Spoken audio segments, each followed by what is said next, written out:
Mis hermanos queridos, quiero en este momento que cada uno de nosotros tome un momento para saludar a alguien que esté al lado, atrás, adelante de usted. Pero antes de que procedamos a eso, por favor, espérense un momentito. Quiero pedir aquí a mis hermanos, tenemos a unos hermanos que están visitándonos, son hermanos en la fe, son cristianos, evangélicos, bautistas, igual que nosotros. Y son hermanos miembros de la primera iglesia bautista de Dallas, de la primera iglesia bautista Quechí.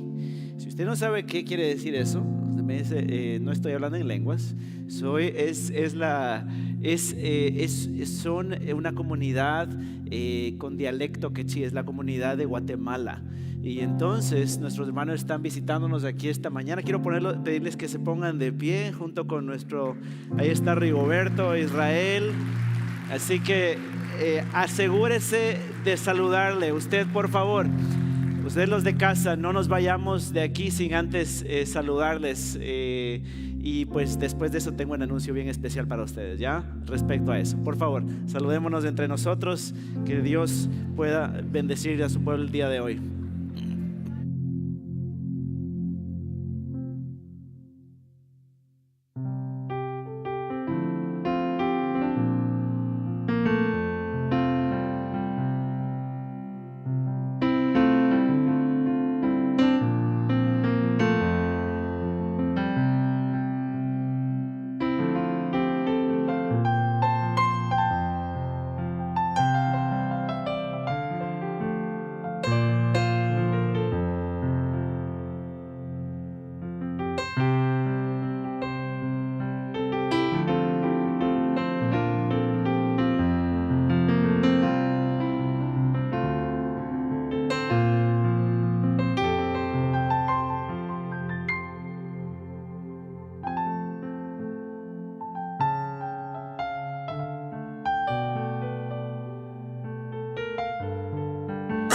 Mientras nos acomodamos, hermanos queridos,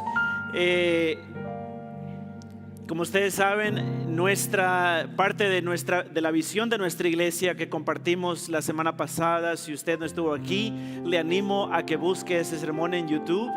Gente de Heights, busque de Heights en español, Iglesia de Heights Richardson, va a encontrar ahí el sermón de la semana pasada y escuche ese sermón, no porque fue un gran sermón, sino porque allí comunicamos la visión que con mucha oración, dedicación, tiempo, los líderes y pastores de nuestra iglesia estuvimos involucrados formulando esa visión, con mucho cuidado, con mucho amor, tratando de decir hacia dónde nos quiere llevar el Señor, hacia dónde vamos caminando. Y una de las cosas que quisimos poner allí en la visión y nos dijo su palabra era que en esto conoceráis todos que son mis discípulos si tuvieres amor los unos por los otros, y por eso queremos glorificar a Dios, no yo solito, no solo usted solito por ahí, sino que juntos, y por eso es que nuestra iglesia hace servicios unidos. Usted sabe, si usted quiere, ya desde septiembre, el 20 de septiembre va a ser el servicio unido acá en la iglesia con los hermanos americanos, y es un servicio bilingüe. Y nosotros, siguiendo esa misma tradición y cultura de The Heights, queremos hacer también un servicio unido con nuestra familia de la primera iglesia bautista Quechí. Amén. Démosle gloria al Señor. Este tipo de cosas son las cosas que uno tiene que alegrarse y tiene que decir gloria a Dios, porque traes gente creyente de cerca de nosotros, de diferente, toda nación, tribu, lengua, pueblo. Mis hermanos, el que sí no se parece en absoluto al español, pero sabemos que adoramos al Señor Jesús, que Cristo nos salvó, que Él pagó con su sangre preciosa para hacer de nosotros, ¿cuántos pueblos? Uno solo, somos hermanos de sangre, no sangre guatemalteca, ni mexicana, ni ecuatoriana, de sangre de Cristo Jesús. Amén. Entonces, mis hermanos, tenemos la bendición de poder servir a la iglesia Quechí, de ser nosotros los anfitriones. Nosotros damos la bienvenida. Nosotros estamos aquí, hermano, ¿en qué te puedo servir? ¿Ya? Nosotros nos acercamos, nosotros saludamos, nosotros abrazamos ese día. ¿Y qué día va a ser? El 12 de julio. 12 de julio. ¿Qué fecha? 12 de julio. Mis hermanos, una de las personas que más va a trabajar ese día es nuestro hermano Jonathan, porque él va a ser encargado de liderar la alabanza. Ellos tienen muchos músicos y la música es lindísima, y creo que en muchos aspectos, incluso del evangelio, yo he estado ahí varias veces y nos llevan años luz. Aunque recién son una congregación nueva, los hermanos líderes de la congregación la mayoría son cristianos nuevos en la fe, y qué maravilloso es poder aprender de otro cristiano, de otro pueblo cristiano, cómo ellos están viviendo el evangelio. Y en esto de vivir en comunidad, definitivamente siento que ellos nos adelantan en ese tema, ¿no? Y pues qué maravilla poder juntarnos. Así que ese día usted apéguese bien a su esposo, a su esposa, deje el lugar para que estas bancas estén llenas de hermanos en Cristo Jesús. Amén. Gloria a Dios. Vamos a orar al Señor y dar gracias a Dios por esa oportunidad que Él nos da de poder reunirnos y tener ese culto unido.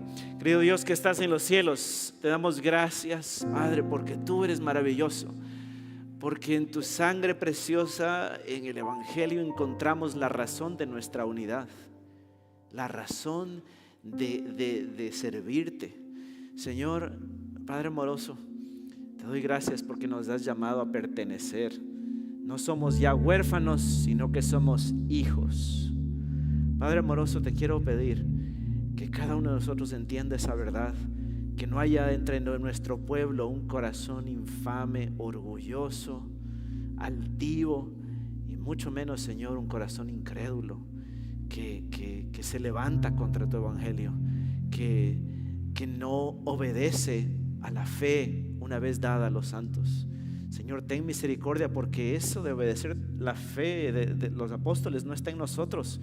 El hombre natural no quiere ni puede, se rebela contra el evangelio. Señor, lo llama a la luz, quiere llamar tinieblas, y a las tinieblas quiere llamar luz. Señor, y esta es la realidad de nuestro texto el día de hoy. Te quiero pedir que tú el día de hoy reprendas a quien tiene que reprender, des esperanza a quien la necesita, des aliento al que está caído, des sanidad al enfermo, des ánimo y valentía, bravura al que está temeroso porque está mirando a sus propias fuerzas y no regresa a ver a su general Jesucristo que está caminando delante de él. Señor, a esa mujer que está sufriendo, a esa madre que lucha, Señor, yo te quiero pedir, Padre, que tú des paz a su corazón. Señor, a esa madre que ora por sus hijos, Señor, que tú le des la confianza de que sus hijos, Señor, están en tus manos. Señor, cada uno de nosotros te suplica por ellos, cada uno de nosotros te suplica por nuestros hermanos, familiares. Señor, te quiero pedir también, si es que hay aquí alguien que no haya creído en Jesucristo de todo corazón como su único y suficiente Salvador, y no ha rendido la vida ante ti, Señor, y no tiene idea lo que es eso, que tú, Señor, le hagas pasar de muerte a vida. Padre, eso no es algo pequeño y es un milagro que viene solo de arriba, es a través del poder de tu Espíritu Santo. Eso lo pido, Señor, porque confío en el nombre precioso de Cristo Jesús. Y por eso, Padre, una vez más te pedimos que tú abras nuestro entendimiento y enternezcas y suavices nuestro corazón. Que no haya una separación del intelecto con el corazón y los deseos de nuestro corazón, sino que querramos obedecer tu palabra. Señor, lo pedimos porque confiamos en los méritos de la sangre preciosa de Cristo Jesús. Y el pueblo de Dios dice: amén, amén. Muy bien, mis hermanos, el día de hoy tenemos un texto que es realmente un poquito,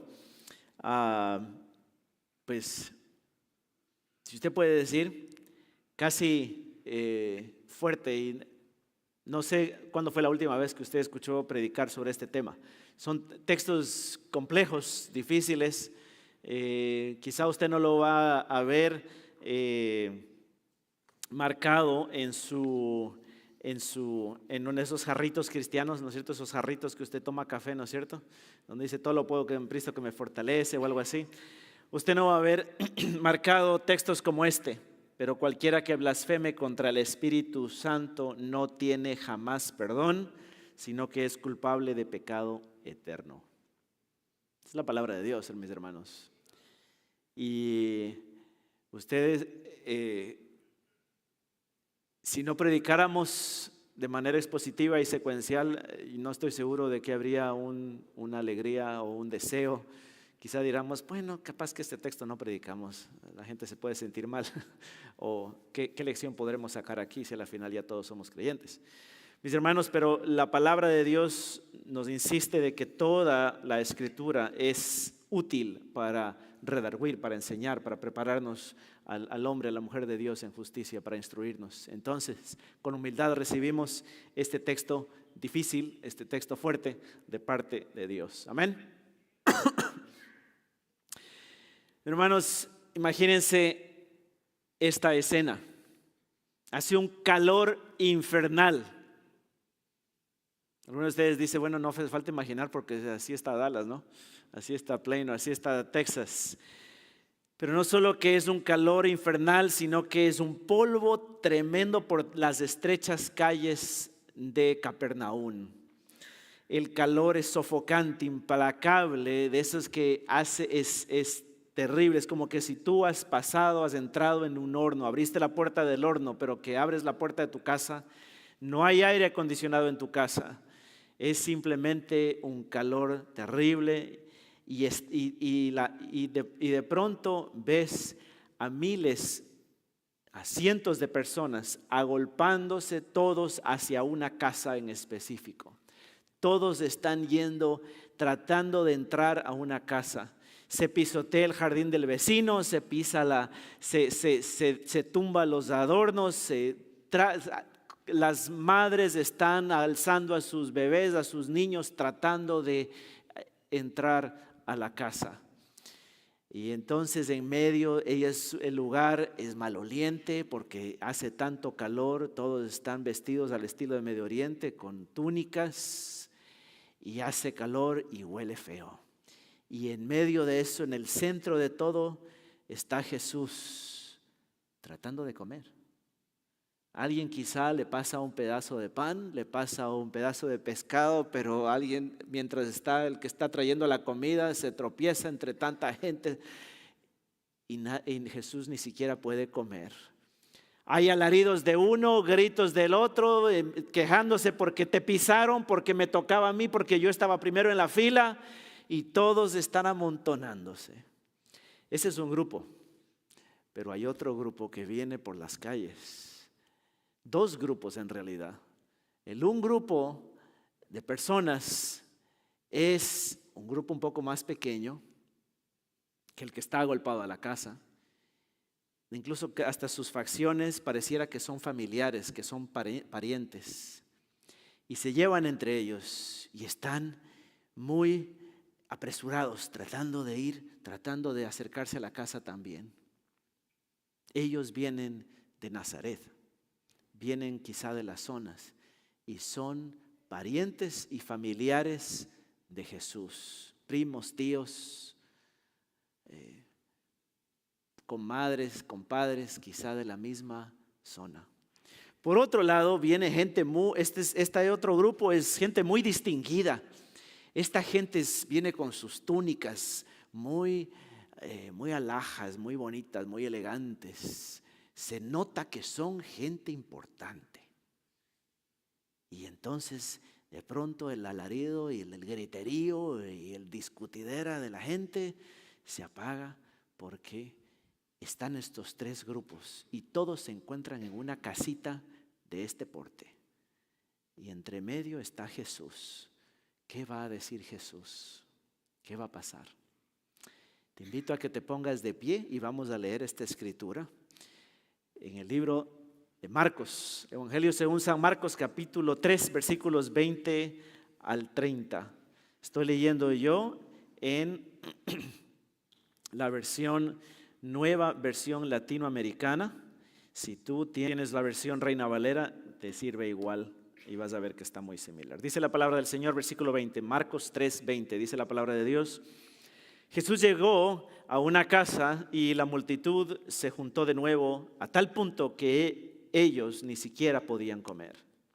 Cuando sus parientes oyeron esto, fueron para hacerse cargo de él porque decían, está fuera de sí. Y los escribas que habían descendido de Jerusalén decían, tiene a Beelzebú y expulsa a los demonios por medio del príncipe de los demonios, llamándolos junto a él. Jesús les hablaba en parábolas. ¿Cómo puede Satanás expulsar a Satanás? Si un reino está dividido contra sí mismo, ese reino no puede perdurar. Si una casa está dividida contra sí misma, no podrá permanecer. Y si Satanás se ha levantado contra sí mismo, está dividido y no puede permanecer, sino que ha llegado a su fin. Pero nadie puede entrar en la casa de un hombre fuerte y saquear sus bienes si primero no lo ata. Entonces podrá saquear su casa.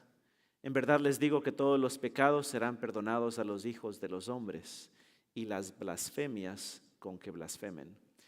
Pero cualquiera que blasfeme contra el Espíritu Santo no tiene jamás perdón, sino que es culpable de pecado eterno, porque decían, tiene espíritu inmundo. Esta es la palabra del Señor, podemos tomar asiento.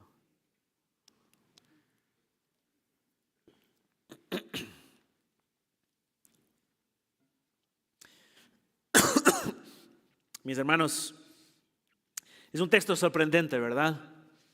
Culpable de pecado eterno. Esto es lo que alguna vez usted quizá ha escuchado como el pecado imperdonable. Sin embargo, ese no es el punto central del texto, sino el punto central del texto, como usted recibió en sus mensajes de texto, es quién es realmente Jesús. Vemos estos tres grupos, cada cual con una opinión. Los unos lo buscan, la gran multitud busca porque ha escuchado a Jesús hacer milagros, hacer sanidades, están desesperados, se dan cuenta que Jesús es la solución para sus problemas.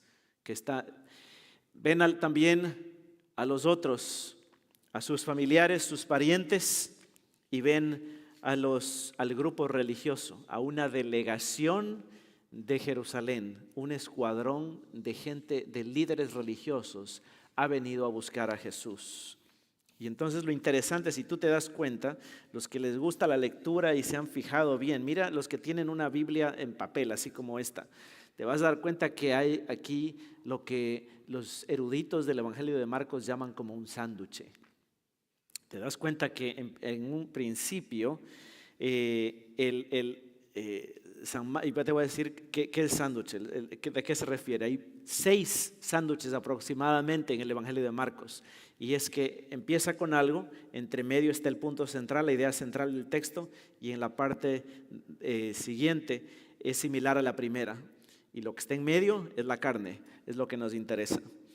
Y entonces es una técnica literaria del Evangelio de Marcos.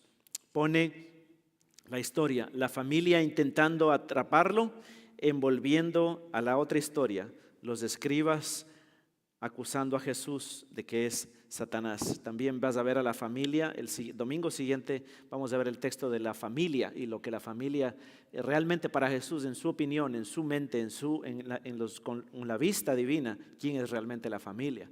Y entonces vemos ese sándwich allí, la familia viene a atraparlo, pero dice, ¿sabes qué? La familia está por otro lado realmente, la familia verdadera de Dios. Y entonces esta asombrosa tensión, esta paradoja, esta tensión que vemos aquí en el texto, es que estos seguidores y allegados a Jesús vienen, dice la palabra, vienen a atarlo, vienen a atraparlo, vienen a arrestarlo. Mientras que Jesús demuestra que Él es el único con la autoridad para atar al verdadero enemigo, Satanás. Hoy vamos a ver estas 3 realidades que este texto nos expone. El intento de controlar a Jesús, el rechazo de la religión, el rechazo del evangelio verdadero, el decir con todo conocimiento de causa, el haber escuchado de la bondad y la misericordia de Jesús y llamar a lo bueno, a lo maravilloso, al evangelio de la gracia, algo malo y a lo malo, bueno. Y tercero, vamos a ver la victoria del verdadero hombre fuerte que es Jesucristo.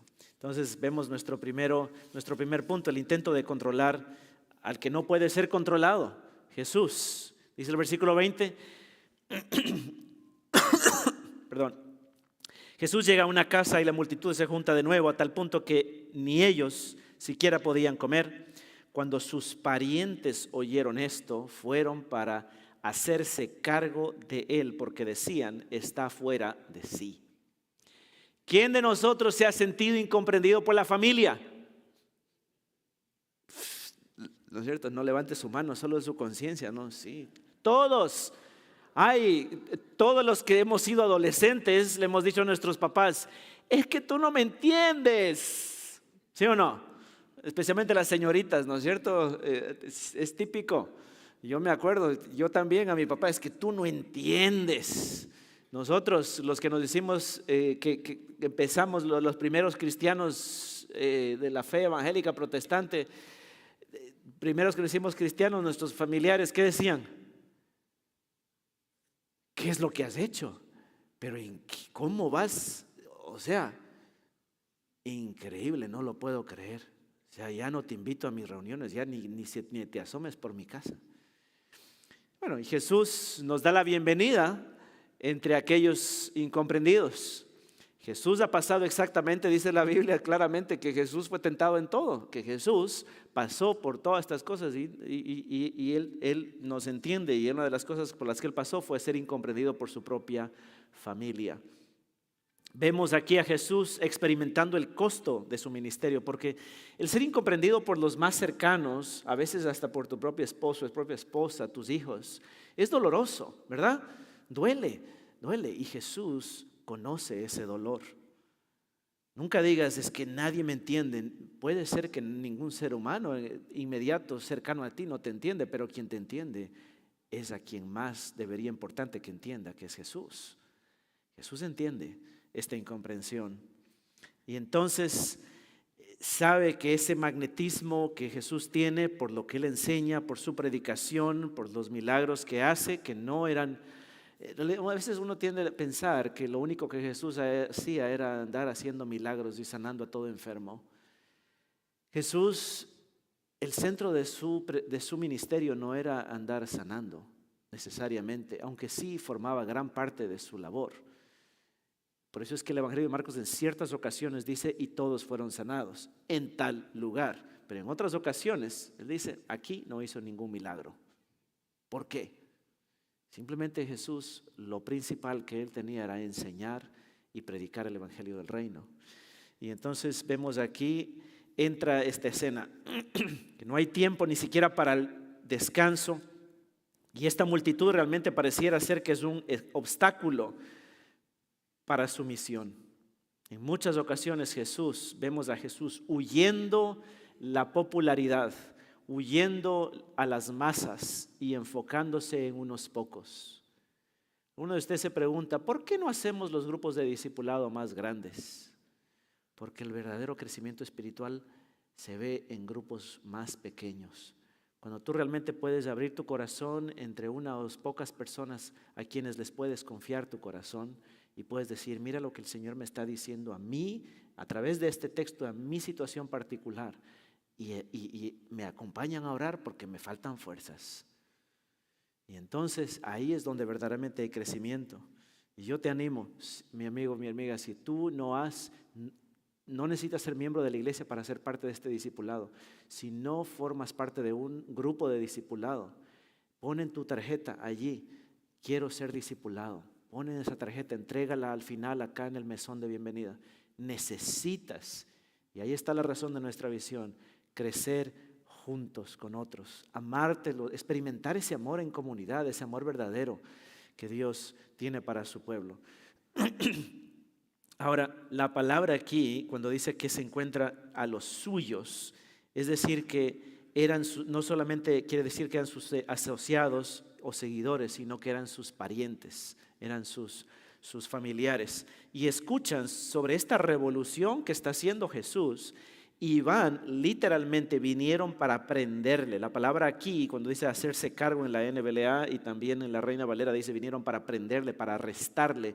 La palabra es kratein, que quiere decir que normalmente se trata de que vinieron a arrestar a Jesús, la misma palabra que fue usada cuando vinieron los soldados romanos a arrestar a Jesús. Entiende a la familia. Ahora, ponte en el lugar de la familia. ¿Qué es lo que está haciendo la familia? Está diciendo, mi hijito, venga para acá, no se haga daño. Está yendo sus familiares. Este señor, mi hijo está diciendo, mi primo, mi tío, está diciendo que es Dios. Está diciendo que Él es el rey que he esperado. Él está diciendo que es el Mesías. Todo el liderazgo político y religioso de su tiempo estaba en contra de él. No había quien le apruebe. Entonces decían, a este lo van a matar. Está fuera de sí, ha perdido la razón, está loco. Y entonces tratando de controlar y prender a Jesús. ¿Qué es lo que iban a hacer? Este muchacho de 31 años que tenía Jesús necesita que lo atemos, necesita ser atado y ser llevado y metido en un cuarto hasta que se le pase. ¿Puedes pensar eso? ¿Alguna vez viste a Jesús en una escena como esa? ¿Pensaste a Jesús de esa manera? Eso es lo que nos dice el texto. ¿Por qué quieren atarlo? Dice el texto, creían que había enloquecido. Los asociados de Jesús, los parientes de Jesús debían haber sido sus defensores, sus adversarios. Pero lo que pasa es que el corazón humano naturalmente tiende a fabricar a Dios a su propia imagen y se rehúsa a ver a Cristo tal cual es aquí, porque dice, vemos a un Jesús tan blando, tan lleno de gracia, tan buena onda, perdonador, suena hasta casi permisivo. Eso así piensan los moralistas, los legalistas, los que ponen su fe en la religión. Ahora déjame decirte qué piensan los liberales.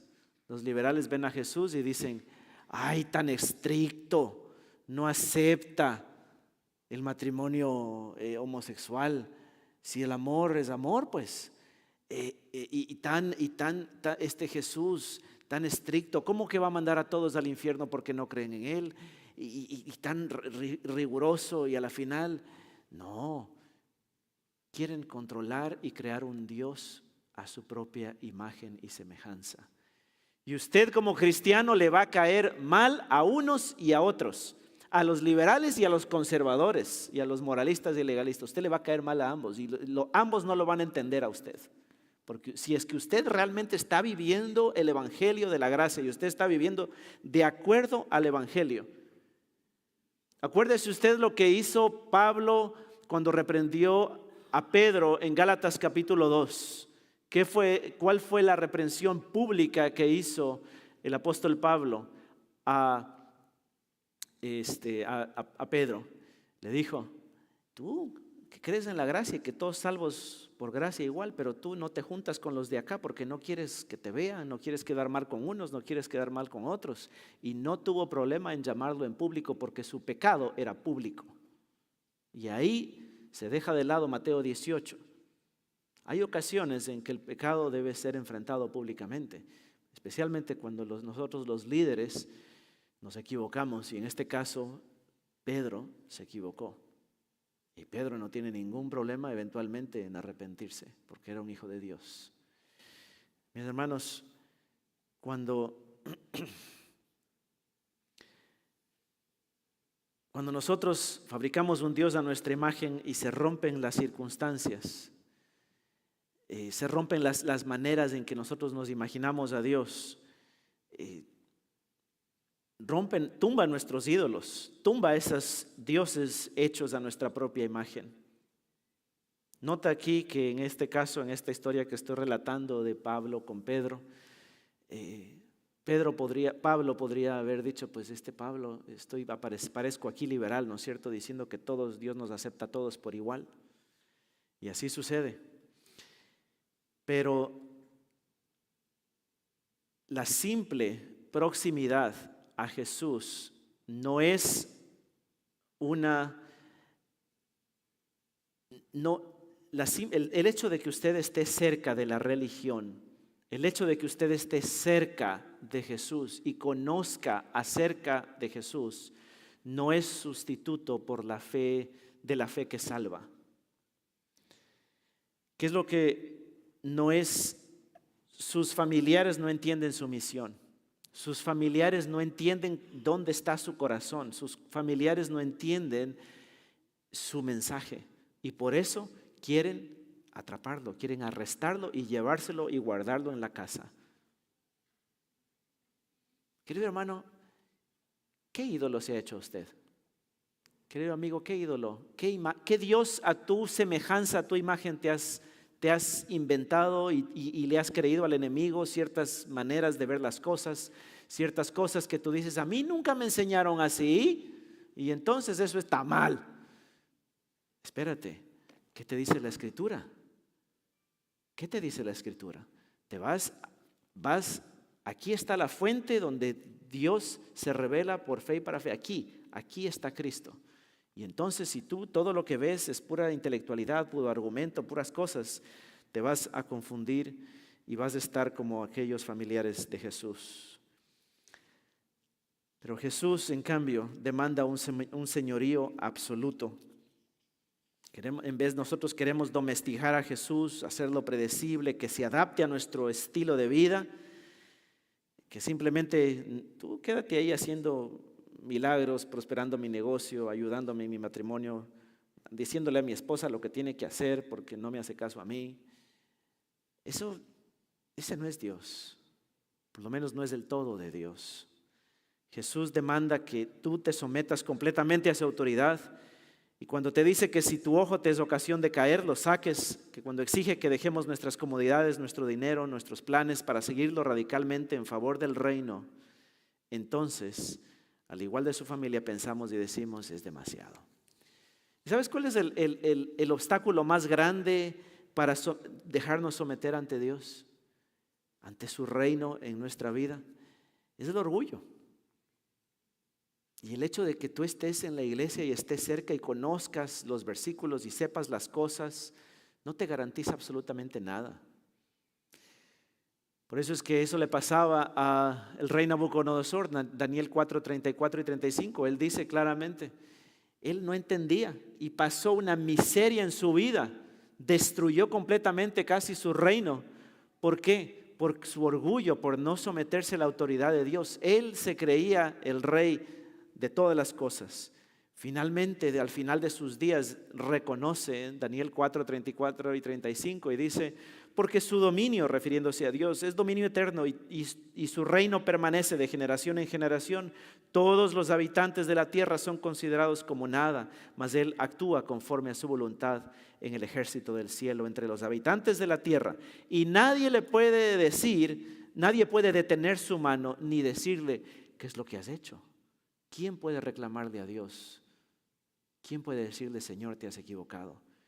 Cuando tú te levantas contra la autoridad de la Escritura, cuando tú empiezas a murmurar contra Dios, a quejarte contra Dios, estás diciéndole, Señor, te has equivocado. Señor, yo debía estar en vez de esa persona, en vez de esa mujer, de ese señor, de esa cosa. Yo debía haber hecho eso. Y te empiezas a tratar de maquinar, de tratar de controlar a Dios. Y Dios no puede ser controlado, porque Él es el Rey, no tú, no yo. Ahora vemos aquí el pecado, vemos a este otro grupo, el grupo de los importantes que vienen de Jerusalén. Y los escribas que habían, versículo 22, habían descendido de Jerusalén, decían, tiene a Belcebú, tiene un demonio, porque él expulsa a los demonios por el príncipe de los demonios. Y los escribas se oponen a Jesús. Y en lugar de negar los milagros que está haciendo, porque ya no podían negar los milagros, ya no podían negar que la gente había recibido la vista, que los cojos caminaban, no pueden negar el cambio en el corazón y la vida de las personas. La gente se empieza a transformar, los matrimonios empiezan a restaurarse, la gente empieza a pedirse perdón. El que es orgulloso ahora es humilde. El que antes quería que le hagan todos sus favores a él, pero nunca los hacía por otros, él es el que, sin que nadie le diga, su corazón es transformado y empieza a servir a su pueblo. Y ven, no pueden negar. Y entonces, ¿qué es lo que dicen? Ese es un mal evangelio operando en el corazón de las personas. Es un mensaje equivocado. Esto es el poder del mal. Esto es el demonio que está actuando. Y lo acusan al mismo Jesucristo de ser un operador de milagros por el poder de Belcebú. Hermanos queridos, y eso debería hacerte temblar. Llamar a lo bueno malo y a lo malo bueno. A la luz lo llamas tinieblas y a las tinieblas lo llamas luz. Resulta que el que está fuera de sí, el que ha perdido la cabeza, eres tú, no Jesucristo. Dios no se ha equivocado. Mis hermanos, esa naturaleza, esa oposición al evangelio, a esa ambivalencia en donde cuando tú dices queremos ayudar a los pobres y te tildan de socialista. Cuando tú vas y dices pero el matrimonio es entre un hombre y una mujer, te dicen eres un legalista.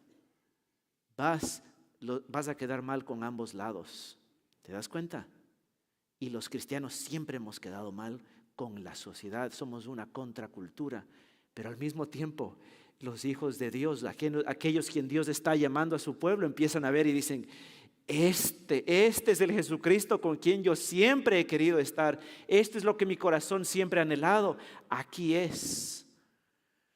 Pero lo triste, y es lo que Jesús empieza a decir acá, y esto es, miren, lo triste es cuando a esa maravilla tú lo llamas tinieblas. Mira lo que dice el versículo 28 al 30. Es verdad, les digo que todos los pecados serán perdonados a los hijos de los hombres y las blasfemias con lo que blasfemen. Pero cualquiera que blasfeme contra el Espíritu Santo no tiene jamás perdón, sino que es culpable de pecado eterno. Jesús comienza con la dulce sinfonía del Evangelio. ¿No te das cuenta las palabras de Jesús? Mira lo que dice el versículo 28. ¿Qué tipo de pecado perdona Jesús? ¿Hay algún pecado que Dios no perdone? Esa es la dulzura del Evangelio, la maravilla, lo increíble, lo poderoso del Evangelio. Todos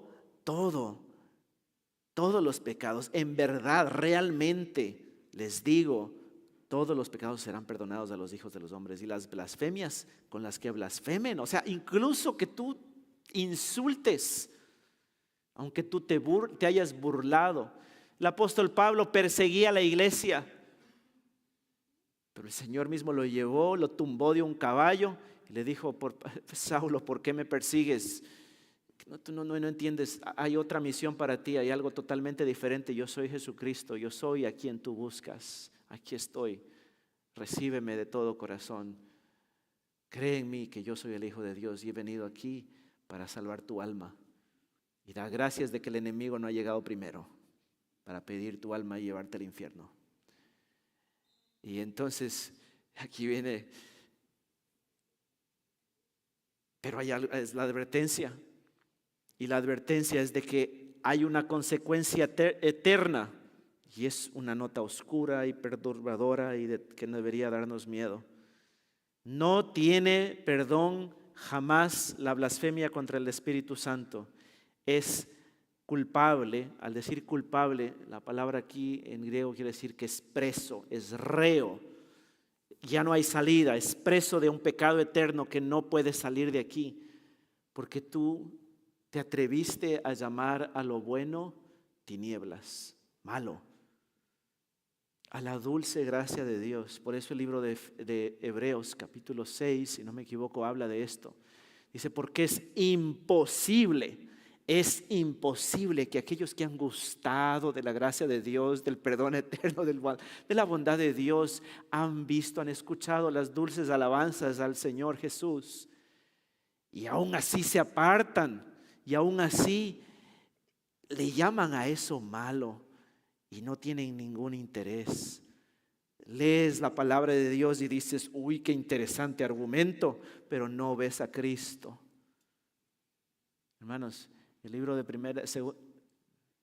no quiero citar mal si es 1 o 2 de Corintios capítulo 4, habla algo de una realidad que me pasó a mí y a mi esposa. Y dice que hasta el día de hoy, está hablando de los judíos del tiempo de Jesús, hasta el día de hoy leen el antiguo pacto, es decir, leen el Antiguo Testamento y no entienden. ¿Y qué es lo que ven allí? Ven pura ley, ven puras reglas, ven puras cosas que hay que hacer y que no hay que hacer. Ven puro argumento, pura cosa interesante, pura historia. Pero dice, pero ese velo por Cristo es corrido. Y ahora sí pueden ver y gustar de la gracia de Dios. Quizá sea esa tu realidad. Me pregunto yo dónde tú estás. Si estás entre el grupo religioso que viene a apresar a Jesús, estás entre esa multitud que viene así y que se agolpa porque te interesa, necesitas que Jesús te haga un favor, que te solucione los problemas. O estás como este otro grupo que quiere controlar a Jesús, que no entiende la misión de Dios. Aquí nos cabe a todos, hermano, que primera vez visitas y escuchas el Evangelio de Cristo Jesús. En esta mañana, el Señor quiere decir, saca de todo esto estas cosas que te has creído. Y aquí está Cristo Jesús. Él es el Rey. Él es el Señor de tu vida. He's the one, your heart, your desire has been knocking all your life. And He's opening the door this morning to you. He wants to come in. He wants to change your life. And He's ready to do a miracle. La pregunta es, mi amigo, ¿te humillarás ante Él? Hermano, y eso, Él se aparece porque Él es el único que pudo entrar e invadir la casa de Belcebú. Él es el único que pudo entrar completamente y apresar y atar al enemigo de nuestras almas. Dice el versículo de 23, llamándolos junto a Él, les hablaba en parábolas, versículo 23. ¿Cómo puede Satanás expulsar a Satanás? Si un reino está dividido contra sí mismo, ese reino no puede perdurar. Si una casa está dividida contra sí misma, esta casa no puede permanecer. Satanás se ha levantado, y si Satanás se ha levantado contra sí mismo y está dividido, no puede permanecer, sino que ha llegado su fin. Pero nadie puede entrar en la casa de un hombre fuerte y saquear sus bienes si primero no lo ata. Entonces podrá saquear a su casa. Mi hermano, ¿sabes lo que Jesús está diciendo aquí? Jesús está diciendo, todos estos milagros, todas estas cosas maravillosas que estoy haciendo, esos milagros, esos cambios de corazón innegables que tú estás viendo delante de tus ojos, no son que operación del enemigo, son que ha venido alguien mayor, el verdadero, a atar a este hombre fuerte, a este ladrón de nuestras almas, al que nos robaba la esperanza, al que nos robaba nuestros sueños, al que destruía nuestros matrimonios, al que nos tenía en depresión y ansiedad, al que nos tenía en la lucha, nos quería ver aplastados. Jesucristo ha venido y lo ha atado, lo ha maniatado y lo ha tirado, lo ha aplastado completamente. Porque nadie puede, solamente Él pudo hacer lo que tú y yo no podíamos. Él ha hecho revivir nuestro corazón y le ha dado ganas de seguir a Dios. Le ha dado deseos. Mira lo que dice nuestra visión. Queremos ser una iglesia marcada por el deseo de glorificar a Dios juntos, no separados, porque una casa dividida no puede sostenerse. Juntos. Entonces, hermano, si tú tienes algo contra tu hermano, cumples Mateo 18, tienes 48 horas para hablar con ese hermano. Y digo 48 porque simplemente se me ocurre y es un consejo que nos han dado. Si tú tienes algo contra tu hermano, contra tu hermana, TikTok, el reloj está marcando, acércate y dile: mi hermano, me incomodó, no me gustó lo que hiciste y te quiero hablar aquí. Yo siento que estás en pecado. Si usted se atreve a hablar de un maestro suyo, de su clase, o de alguien que predique aquí en el púlpito, sea yo o cualquier otra persona, y usted no lo hace siguiendo Mateo 18, acercándose y diciendo: ¿sabes qué? Te equivocaste en el texto, creo que el texto está así, y razonamos juntos, no podemos sostenerse, porque una casa no puede estar dividida. Mi hermano querido, el resto es murmuración. Y usted no puede estar en el campo, y le ruego en el nombre de Dios, usted no puede permanecer en una comunidad dividida, y mucho menos en una comunidad que murmura, en una comunidad. Y usted tiene todo el derecho de alejarse y seguir a Jesucristo. Así que, mi hermano querido, ¿qué va a hacer usted el día de hoy? ¿Va a quedarse con la familia de Jesús y tratar de controlar a Dios? Yo creo que los mayormente tentados en esto son aquellos que son nuevos en la fe o están queriendo conocer a Dios. Tratas de utilizar a Dios y de formarlo a tu imagen, de formarlo a lo que tú crees que necesitas, pero lo que tú necesitas es un Salvador de tu alma. Cuando viene Jesús a tu vida, el resto de tus deseos, de tus amores, de las prioridades de tu vida se ordenan y caen cada cual en su lugar. Y de pronto empiezas a ver que las cosas que te consumían, que tanto te importaban, dejaron de importarte. Y Dios te trastornó las prioridades de tu vida, y ahora quieres cosas diferentes. Ahora amas diferentes. Ahora amas de una manera diferente. Pero debemos de hacernos la pregunta: ¿cómo fue que Jesús finalmente ató a Satanás, a Belcebú, el amigo de nuestras almas? Porque Jesús es el verdadero hombre fuerte que ató a ese hombre fuerte. ¿Cómo lo hizo? Jesús lo hizo y ya no fue en Capernaum, sino que esta vez Jesús fue llevado a Jerusalén, y allí no se defendió con una lógica brillante. Allí dejó que los suyos lo traicionaran, que los suyos lo negaran, los más cercanos a él. Dejó que los líderes religiosos finalmente ejecutaran la condena de muerte. El invasor divino permitió que los soldados romanos lo ataran, y el único que verdaderamente el que era realmente libre, que era Jesús, dejó que clavaran sus manos y sus pies ante la cruz. Él permitió ser atado a la cruz del Calvario. Fue tratado como un criminal, colgado como un loco, condenado como un blasfemo. Ese letrero: Jesús, Rey de los Judíos, que fue puesto en la cruz, era una burla, era intentado para ser una burla. En la cruz parecía que al hombre fuerte, que Satanás finalmente había atado a Jesús. Pero la historia no terminó allí. Al tercer día Jesús resucitó. El verdadero hombre fuerte se levantó de la tumba para aplastar finalmente y deshacer las obras del enemigo. Y entonces, mis hermanos, Jesús, a través de su propia sumisión y de esas ataduras terrenales, fue a través de esa muerte sustitutiva, donde Jesús fue desnudado, encadenado y rechazado, que aseguró nuestra libertad. Él fue atado a la cruz para que nosotros pudiéramos ser desatados y escapar la ira de Dios y la condenación del pecado, la condenación eterna. Jesús experimentó esa oscuridad suprema para que nosotros, que merecíamos la muerte, el pecado, esa culpa y estar atados al infierno sin salida, el Señor nos libera. Y escuchemos: yo te perdono, tus pecados te son perdonados. La Biblia no es una serie de historias para enseñarnos cómo ser moralmente buenos. Si solamente ves a Jesús como un buen ejemplo, no vas a avanzar jamás en la vida cristiana, y de hecho no puedes ser salvo de esa manera. Pero la Biblia, si ves solamente la Biblia como y a la preciosa teología cristiana la ves simplemente como un intelecto, como un argumento que aprender, pero no ves a Cristo Jesús, la belleza, la maravilla del Evangelio. Si solamente lees el Antiguo Testamento y no ves a Cristo allí, que se hizo débil para rescatarte, y no ves que Él fue quien invadió las tinieblas para rescatarnos, hermanos, tu corazón no puede seguir a Jesús.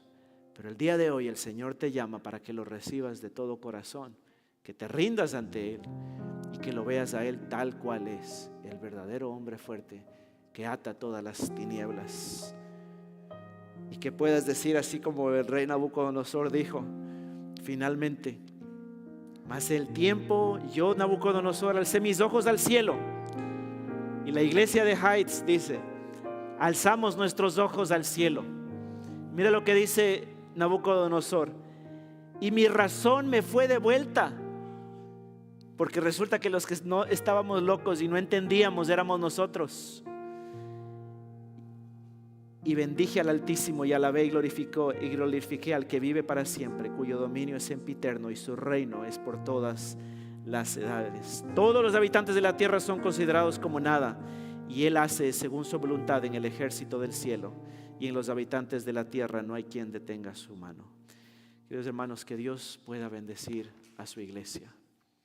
Mis hermanos, tenemos algo que hablar, y para ello quiero pedirles que después de que cantemos la última alabanza, el último himno, los hermanos que son miembros de la iglesia, que llaman a esta iglesia, esta es mi casa, quiero pedirles que se queden.